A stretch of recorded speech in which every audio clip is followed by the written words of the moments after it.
अस्सलाम वालेकुम। उम्मीद करता हूं स्टूडेंट्स आप सब ठीक होंगे। क्लास 12 इंग्लिश 2026 की नई किताब इसका चैप्टर नंबर 3 जो कि एक नज्म है, पोएम है, ऑन हिज ब्लाइंडनेस। इस वीडियो में स्टूडेंट्स आपके साथ मैं शेयर करूंगा इस नज्म के pre reading, while reading and exercise के क्वेश्चंस के आंसर को। और इसी वीडियो में स्टूडेंट्स आपके लिए मैं सॉल्व करूंगा, आपके साथ मैं शेयर करूंगा एक्सरसाइज के बाकी जितने भी सवाल हैं उनके आंसर को भी। वीडियो स्टार्ट करने से पहले मेरी आपसे रिक्वेस्ट है, अगर आपने मेरा चैनल अभी तक सब्सक्राइब नहीं किया तो जल्दी से मेरे चैनल को सब्सक्राइब कर लें, वीडियो को लाइक कर लें। इस नज्म से पहले 2 चैप्टर्स गुजर गए हैं, उन पे मैं पहले से वीडियोस अपलोड कर चुका हूं। प्लेलिस्ट में आपको वीडियोस मिल जाएंगी, आप उन वीडियोस को भी जाकर जरूर देखें, आपको बहुत ही फायदा होगा। सबसे पहले स्टूडेंट्स आपके साथ मैं शेयर करूंगा इस नज्म के एक्सरसाइज के क्वेश्चंस के आंसर को। तो चलते हैं एक्सरसाइज के क्वेश्चंस के आंसर की तरफ। Reading and critical thinking A, answer the following questions. पहला सवाल है, what does the poet mean by my light is spent. तो इसका जवाब नोट कर लें।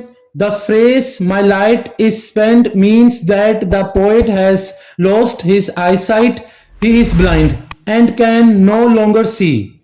दूसरा सवाल है नज्म का, why does the poet feel that his talent is useless. तो इसका जवाब नोट कर लें। The poet feels that his talent is useless because his blindness prevents him from using his abilities in the way he wishes to serve God. तीसरा सवाल है exercise का, what fear does the poet express about serving God। तो इसका जवाब note कर लें। The poet fears that he may be unable to fulfill his duty towards God because of his blindness. He worries that God may question him for not using the talent that was entrusted to him. Question number 4 exercise का, what question does the poet ask about God's expectations. तो इसका जवाब note कर लें। The poet asks whether God expects people to continue working and serving him even when they are physically unable to do so.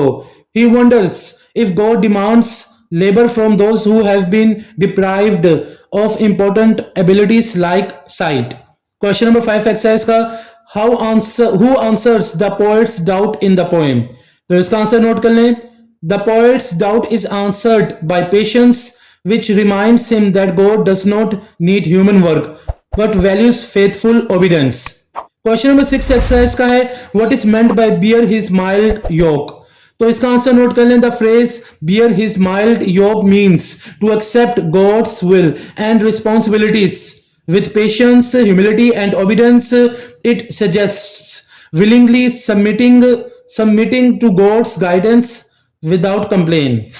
इसके बाद question number 7 exercise का है, how does the poem describe those who actively serve God. तो इसका जवाब note कर लें। The poem describes them as countless servants who quickly carry out God's commands.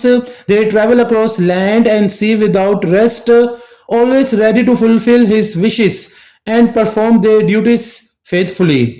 Question number 8 exercise का, what is the meaning of the line they also serve who only stand and wait। तो इसका जवाब note कर लें। It means that those who patiently trust God and faithfully accept his will also serve him even if they cannot perform active duties. इसके बाद last question है exercise का, what is the central message और moral of the poem. तो इसका जवाब note कर लें। The central message of the poem is that true service to God is not measured by great achievements alone. Patience, faith, humility and acceptance of God's will are also valuable forms of serving him.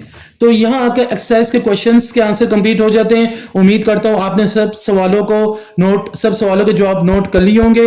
अब students आपके साथ मैं share करूंगा इस नज्म के while reading के questions के नहायत आसान आंसर को।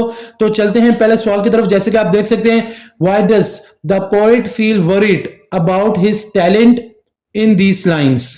तो इसका जवाब नोट कर लें students. The poet is worried because he has become blind and believes he can no longer use his God-given talent to serve God. He fears that his talent may remain useless. दूसरा सवाल है while reading का, what does the line they also serve who only stand and wait mean। तो इसके जवाब की तरफ चलते हैं। This line means that people who patiently accept God's will and trust him are also serving him even if they cannot do active work।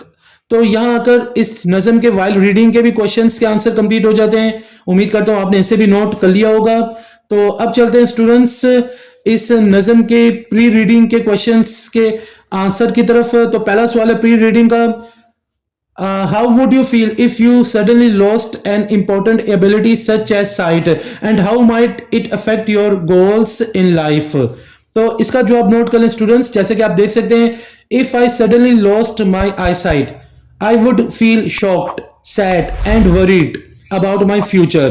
It would make many daily tasks difficult and might affect my dreams and goals। However, with patience, determination, and faith in God, I would try to overcome my difficulties and continue working towards my goals in new ways। इसके बाद इस नज़म का जो last pre reading का सवाल है वो मैं आपके साथ उसका जवाब शेयर करता हूं। पहले सवाल की तरफ चलते हैं। Do you think a person can still serve society even if he is unable to work actively. तो इसका जवाब नोट कर लें students. Yes, a person can still serve society even if he is unable to work actively. he can guide others, share knowledge, offer advice, inspire people through his experience and pray for the well-being of society। Service is not limited to physical work alone। तो यहां आकर इस नज़म के while reading के जो questions के answer थे वो भी मैंने शेयर कर दिए। तो उम्मीद करता हूं स्टूडेंट्स आपने इस नज़म के एक्सरसाइज के क्वेश्चंस के आंसर और इस नज़म के pre reading and while reading के एक्सरसाइज के क्वेश्चंस के आंसर को नोट कर लिया होगा। इसके बाद स्टूडेंट्स आपने पेज नंबर 19 पे आ जाना ग्लोसरी में। जैसे कि आप यहां देख सकते हैं वर्ड्स मीनिंग आपको नजर आ रहे होंगे। इस नज़म के मोस्ट इंपोर्टेंट वर्ड्स के मीनिंग्स जो है इंग्लिश में लिखे हुए हैं। वर्ड्स आपको काफी ज्यादा दिए गए हैं, उनके मीनिंग्स भी काफी डिटेल में इंग्लिश में आपके साथ शेयर कर दिए गए हैं इस बुक में। तो अब मैंने काम किया जितने वर्ड्स हैं इनके मीनिंग मैंने उर्दू में लिख दें ताकि आपको हर लफ्ज का उर्दू में मतलब समझ आ जाए। तो स्टूडेंट्स अब आपके साथ मैं इन वर्ड्स के मीनिंग उर्दू में शेयर करता हूं। जैसे कि आप देख सकते हैं ये है इनके मीनिंग। पहला वर्ड है चाइड जिसका मतलब है डांटना, मलामत करना। दूसरा वर्ड है डिनाइड, इनकार किया गया, महरूम किया गया। अगला वर्ड है एयर, तो इसका मतलब है कबल, पहले। फिर नेक्स्ट वर्ड है लॉड्ज्ड, इसका मतलब है रखा गया, महफूज किया गया। नेक्स्ट वर्ड है माइल्ड, इसका मतलब है नरम, मुलायम। नेक्स्ट वर्ड का मतलब मायने है आहिस्ता, शिकायत, सरगोशी। नेक्स्ट वर्ड है स्टैंड, साबित कदम रहना, सब्र से कायम रहना। नेक्स्ट वर्ड है टैलेंट, सलाहियत, जहानत। और आखिरी वर्ड है वेट, सब्र से इंतजार करना। तो उम्मीद करता हूं स्टूडेंट्स आपने ये जो वर्ड्स के जो मीनिंग्स थे उर्दू में आपने इसे नोट कर लिया होगा। इसके बाद स्टूडेंट्स आपने पेज नंबर 20 पे आ जाना है। जैसे कि आप यहां देख सकते हैं बी वाला सवाल है, चूज द करेक्ट ऑप्शन। तो ये नज़म के पोइम के एमसीक्यूज है, आपने इनको अच्छे तरीके से याद करके जाना है। बोर्ड के पेपर में यहां से भी एमसीक्यूज आ सकते हैं। 8 एमसीक्यूज इस नज़म में आपको दिए गए हैं। हर एमसीक्यूज में 4 ऑप्शंस भी हैं, सही जवाब आपने तलाश करना है। यह सवाल आपके लिए मैंने हल कर दिया। जैसे कि आप देख सकते हैं ये आंसर्स हैं एमसीक्यूज के। तो पहले का आंसर ऑप्शन बी है लॉस्ट साइट। दूसरे का आंसर है ऑप्शन सी यूजलेस नाउ। तीसरे का आंसर है आस्क डाउट। चौथे का आंसर है ओबे पेशेंटली। पांचवें का आंसर है ऑप्शन बी कैन सर्व। छठे का आंसर है ऑप्शन बी पेशेंस।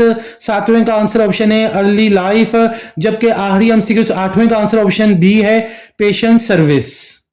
तो यहां आकर वीडियो कंप्लीट हो जाती है। उम्मीद करता हूं आपको आज की वीडियो बहुत ही पसंद आई होगी। अगर आपको आज की वीडियो पसंद आई तो आप इसे लाइक करें, शेयर करें, मेरे चैनल को जरूर सब्सक्राइब करें। एक नई वीडियो में आपसे फिर मुलाकात होगी। मुझे इजाजत दें। जज़ाकल्लाह।